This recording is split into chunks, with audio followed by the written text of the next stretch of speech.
दोस्तों आज इजराइल ने पूरी दुनिया को यह बात दिखा दी है कि इजराइल कैसे कुछ ही घंटों के अंदर अंदर किसी देश की नौसेना को पूरी तरीके से खत्म कैसे कर सकता है। आप सभी ये बात जानते हो कि हाल ही में ही सीरिया की राजधानी यानी कि दमस्कस के ऊपर अल जोलानी ने कब्जा कर लिया है।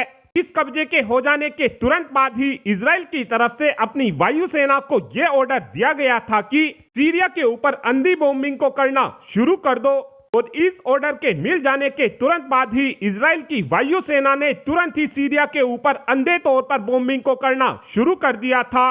और इस बॉम्बिंग के दौरान इजराइल ने किसी भी सिविलियन टारगेट को हिट नहीं किया है, बल्कि इस एयर स्ट्राइक के दौरान इजराइल ने सीरिया की नौसेना को निशाना बनाया है। और इस समय इजराइल की वायुसेना ने सीरिया की नौसेना को पूरी तरीके से पानी में दफन कर दिया है।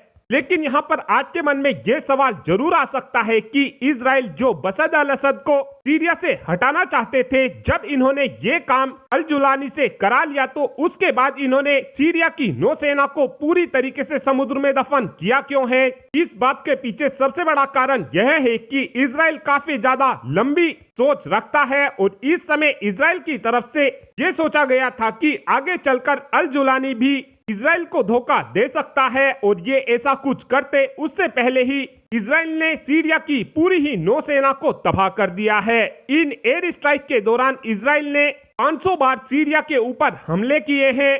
ऊपर से अब तो इजराइल की थल सेना ने भी गोलन हाइट के बफर जोन पर कब्जे को करना शुरू कर दिया है और इस समय इजराइल के टैंक तेजी से गोलन हाइट के बफर जोन पर कब्जा करने की कोशिश में लगे हुए हैं। इस समय इजराइल की सेना केवल दमस्कस से 25 किलोमीटर दूर बैठ चुकी है और अगर आगे चलकर अल जुलानी की तरफ से इजराइल के साथ जरा भी कुछ हरकत करने की कोशिश की गई तो उस कंडीशन में इजराइल सबसे पहले दमस्कस के ऊपर ही कब्जा करेगा।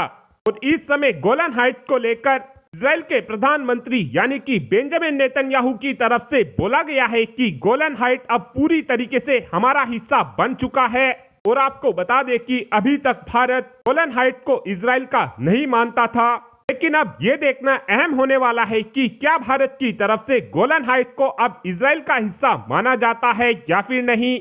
और इस इंसिडेंट को देखने के बाद अब ये बात तो पूरी तरीके से साफ हो चुकी है कि फ्यूचर में मिडिल ईस्ट का नक्शा कुछ और ही होने वाला है।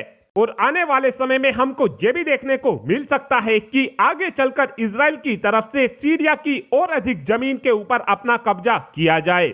और अब आप ही कमेंट कर बता सकते हैं कि क्या अब भारत को गोलन हाइट को इजराइल का हिस्सा मानना चाहिए, हाँ या फिर ना। इस बात का आंसर आप कमेंट बॉक्स में दे सकते हैं। Thanks for watching this video. Have a good day.